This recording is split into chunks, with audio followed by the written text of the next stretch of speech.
Le courage, c'est d'agir et de se donner aux grandes causes sans savoir quelle récompense réserve à notre effort l'univers, ni s'il lui réserve une récompense.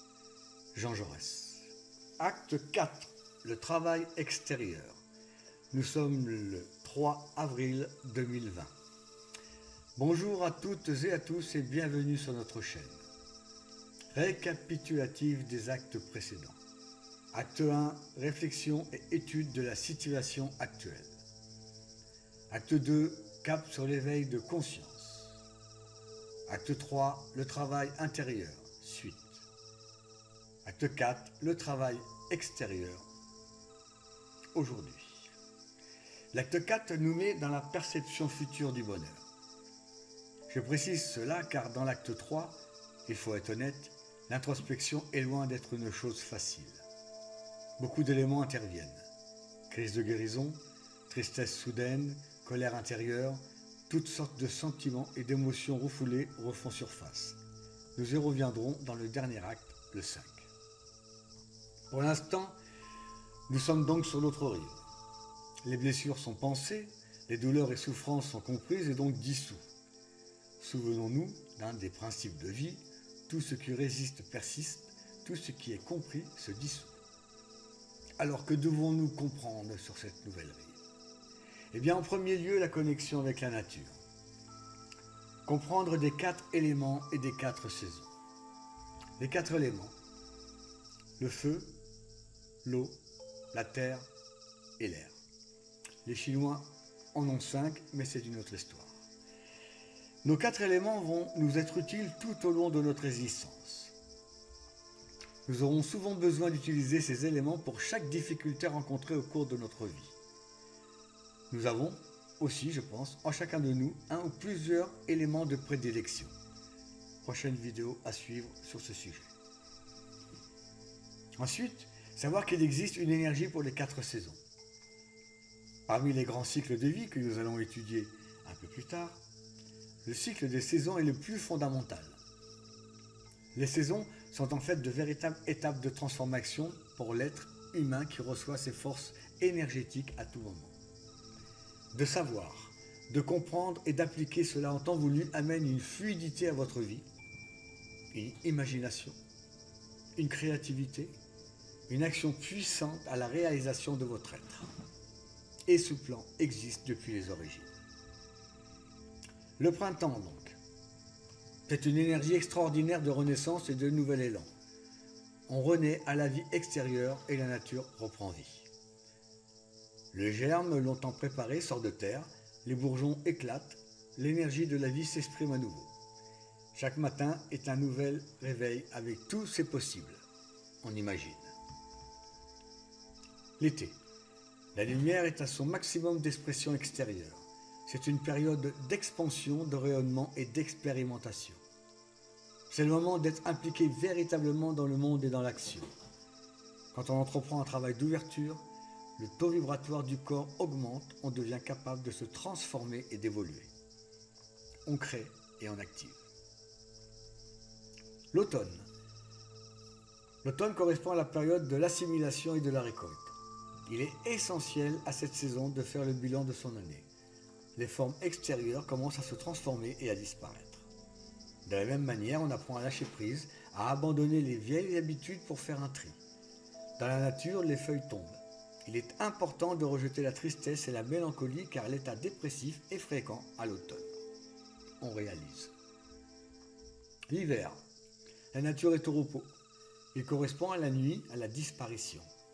C'est une période de mort, dans le sens de mourir pour renaître bien sûr, dans un nouveau cycle, enrichi des expériences du précédent.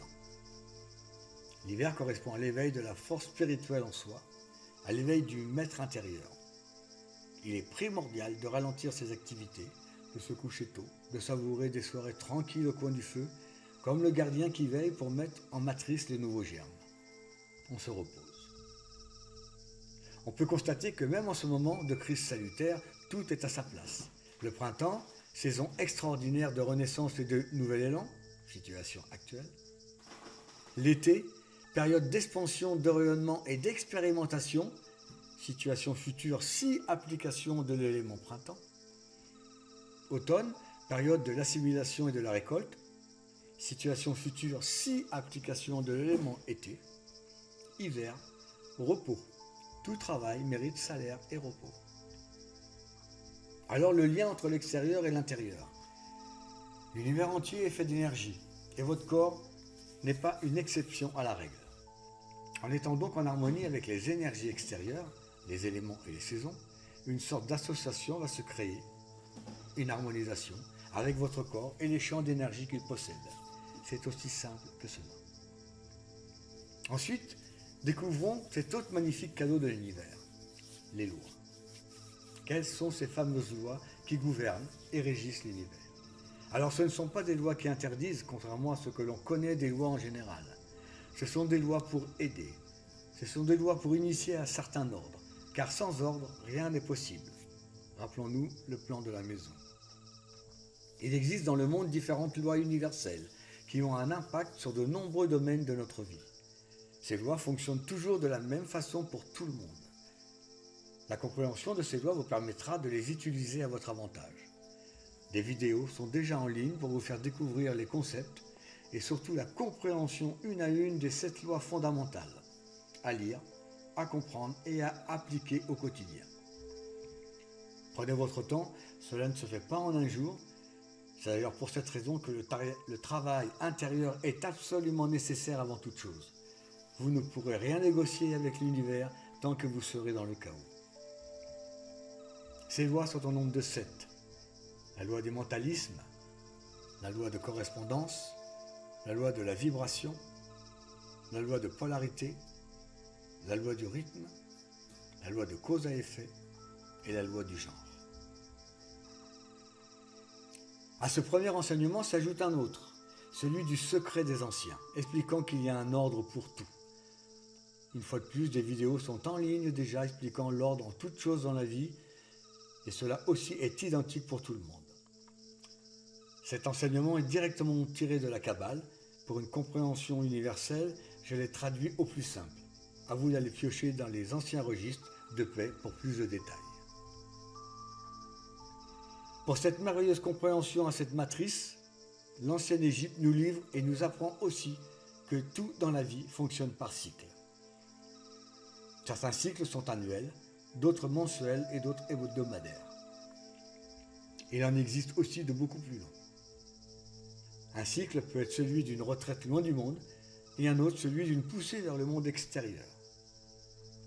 Vous pouvez avoir des cycles d'intenses réalisations personnelles, suivis de périodes de tranquilles activités, d'intégration et de croissance émotionnelle. Il y a un ordre bien défini qui ne changera jamais, celui d'être tout d'abord bébé, enfant, adolescent, adulte et personne âgée. À partir de l'adolescence et jusqu'à la fin de notre vie, je passe la période de bébé et de l'enfance, un chemin initiatique est présent pour tous, à qui veut bien l'entendre. Chaque chose sera à sa place, chaque événement sera là pour une compréhension ou une évolution. Chaque échec sera à prendre comme une réussite non réalisée. Chaque émotion négative sera à transformer en émotion positive. À ce moment précis de l'instant présent, il doit rester un bon mois, si ce n'est plus de confinement. Servez-vous de ce temps pour apprendre à transformer votre vie. N'oubliez pas, rien de fondamental ne changera de l'extérieur, sauf une chose, notre planète. Notre monde aura repris de ses couleurs, de son oxygène, et aura montré la voie, une fois de plus, nous aura donné l'exemple. Alors faites comme elle. Voilà, demain, dernier acte, nous allons vous livrer les différentes façons de parvenir à ces libérations. Car bien sûr, cela ne se fait pas tout seul. La compréhension est une chose, l'application en est une autre. Dire, c'est bien, faire, c'est mieux. Je vous remercie, à demain, bye bye.